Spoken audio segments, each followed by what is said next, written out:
Kamusta po kayo? Sana po nasa maayos po kayong kalagayan mga kababayan. Ang inyong lingkod po si Kamanong ay nagbabalik po muli at tayo po ay magsama-sama magkomentuhan dito po sa Tambayang Makabayan. Mag-umpisa na po tayo. Komentuhan po natin ito pong katatapos kanina po na pahayag ni Senator Alan Peter Cayetano at meron po siyang hamon o pasaring dito po sa Palasyo, NBI at DOJ. At siyempre po sa mga kapwa niya senador, lalong-lalo po doon sa chairman po ng Blue Ribbon Committee. Pakinggan po natin at komentuhan po natin si Senator Alan Peter Cayetano. Ito po siya. Praise God. Opportunity mga musta. Quiet lang po kayo, atin-atin lang to. Pero iparating natin sa NBI, sa DOJ at sa Malacanang. Tayo-tayo lang ha. Sabihin natin sa DOJ, sa NBI at sa Malacanang, di kayo halata ha. Slight lang, pero hindi naman kayo halata. Pero alam niyo po, meron biblical principle. Kung anong ating itatanim, yan ang ating aanihin. At sabi parati ng ating mga kababayan ay sana all. So, ito proposal natin sa NBI, sa Malacanang, at saka sa DOJ. Imbestigahan niyo yung Southeast Asian Games of 2019, kung saan tayo nag-overall champion at tinangala ng buong Southeast Asia.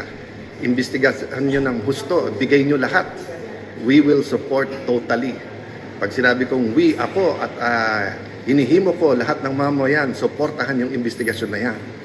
Tapos, ako naman, 10 ng aming mga kasama na ngayon ay nasa minority, imbestigahan naman namin ang flood control. Deal? So, madali lang yan, Malacanang, kasi sumusunod naman sa inyo. Sila Senator Erwin, sila Senator Lacson, yung mga nasa Blue Ribbon. Kalabitin nyo na. Total, 30 weeks. Matagal po itong impeachment. At sabi nga, wag panay technicalities. Lalo po ang Blue Ribbon Committee, wala masyadong technicalities doon. So, wag po tayo mangamba sa kahit anong investigasyon. Salamat po sa lahat na nagpaparating ng suporta, lalo po yung prayers. Pagkatapos sabihin na incidental lang dahil yung building, biglang pinawalang sala na ang mga kakampi nila. Tapos sinabi ng DOJ, tama yung investigasyon na yan. Tapos ang Malacanang, naimbestigahan na daw yung sekretary nila, pero ako daw, hindi pa. Okay lang. Imbestigahan natin lahat.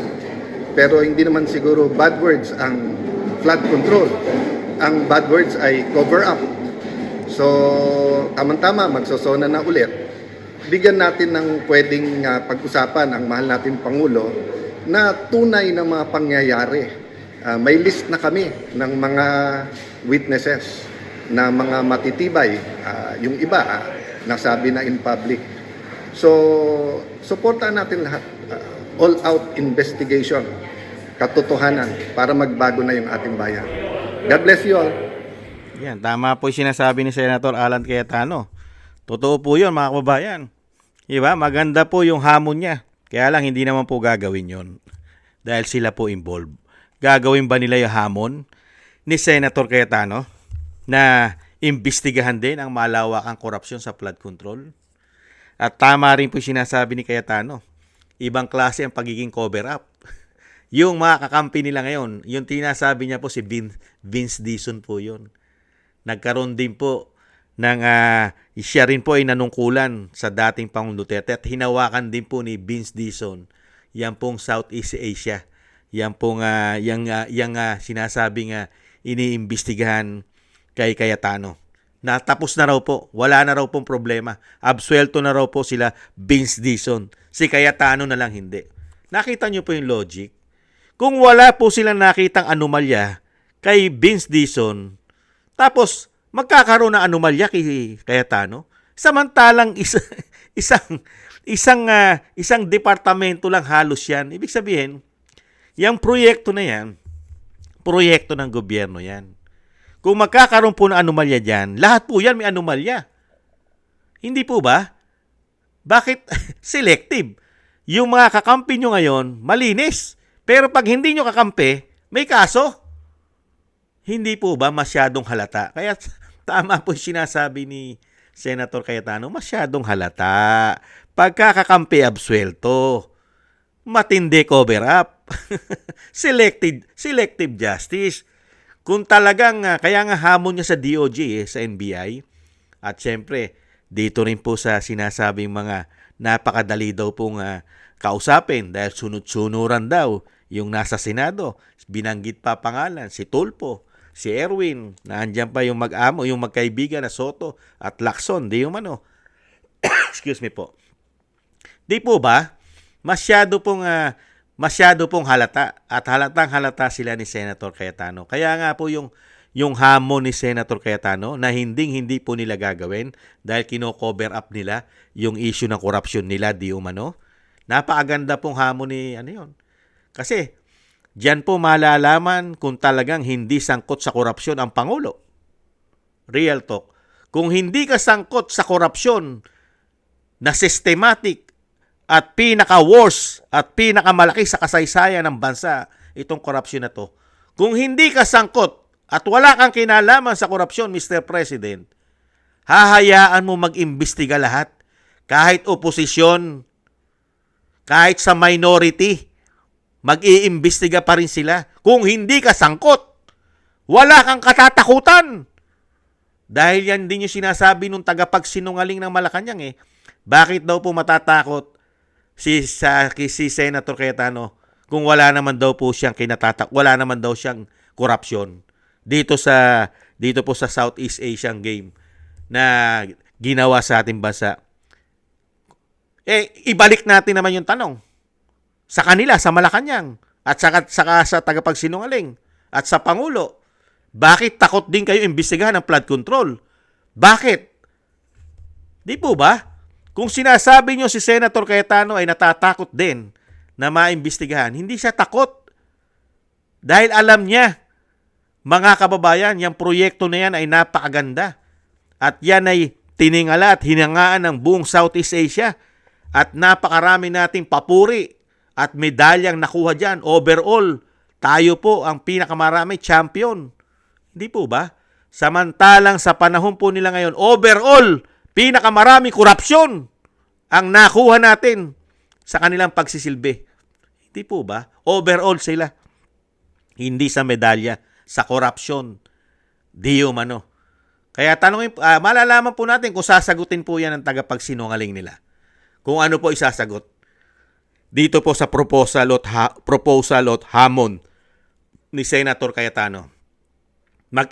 Iniimbestigahan nila lahat eh. Di po ba? Nag-iimbestiga sila, DOJ, NBI, hindi po ba? Ombudsman. Pero kinakalimutan nila ang flood control. Cover up. Kino-cover up nila. Kaya sana po mga kababayan ay samahan po ng mga kapwa senador. Ito pong si Senator Cayetano. Maglingkod naman po kayo mga senador. Sobra-sobra na po nangyayari sa ating bayan. Samahan nyo naman si Senator Cayetano. Ipaglaban nyo naman ang bansa. Ipaglaban nyo naman ang mga Pilipino. Sobrang garapal na ang ginagawang korupsyon sa ating bansa.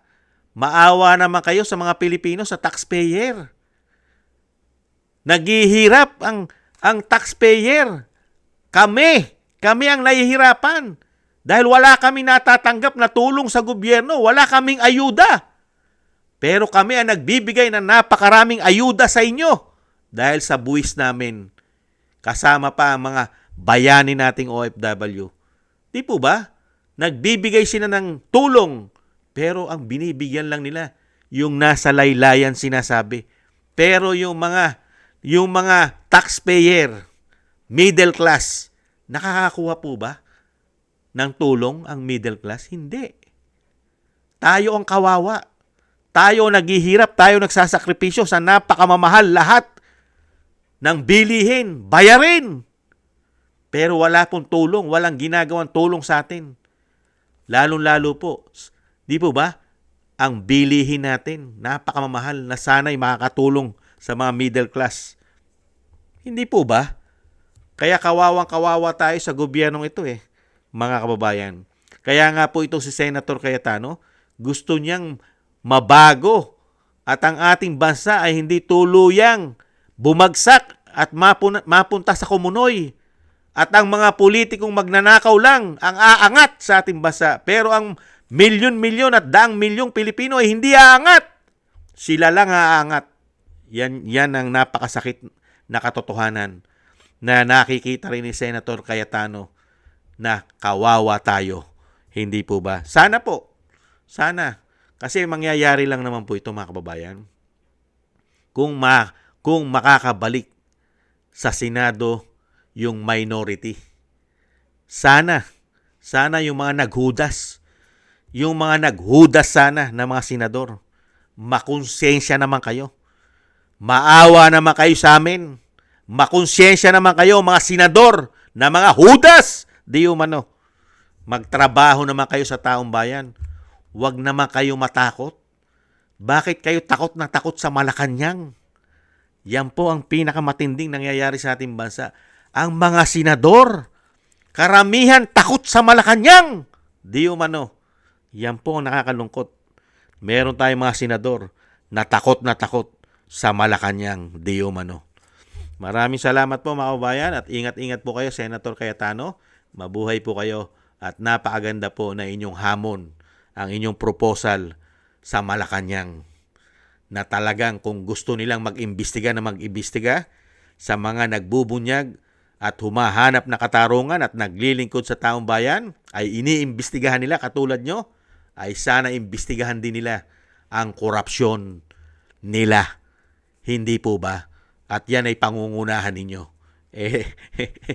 Yan po, intahin na lang po natin muli yung sasabihin ng tagapagsinungaling dyan. Sasagutin naman nila yan Maraming salamat po sa nagusto po natin tambayang makabayan sa YouTube at TikTok. At ganun din po sa ating mga subscribers. Sa mga nagko-comment, like, share, and subscribe at patuloy nagsusubscribe. Shoutout po sa inyo lahat. At thank you rin po sa mga nagbibigay po ng tulong at biyaya. Shoutout po kay Eric Hershaw from Canada. Baby Roman, Ate Isa from Cagayan Valley, Jim Aris from United Arab Emirates, Annie Jo, ako si Pilam, Mary Natividad Blinden from Netherlands, Gayat Sena, kay Jesus Valdipena, Rolando Guerrero, kay Mila Yi, Felipe Shapno from Texas, USA, kay Ma'am LB Sermani from North Miami, Florida, USA, Mika Legaspi, Frank Zamora from California, USA, at Romulo Di Binagracia from Bacolod City. Maraming salamat po sa inyo. Shoutout po sa inyo. Ingat-ingat po kayo sa inyo po mga paggawa. God bless po sa inyo lahat. Taste lang po tayo mga kabayan. Muli po, paalam. Bye-bye.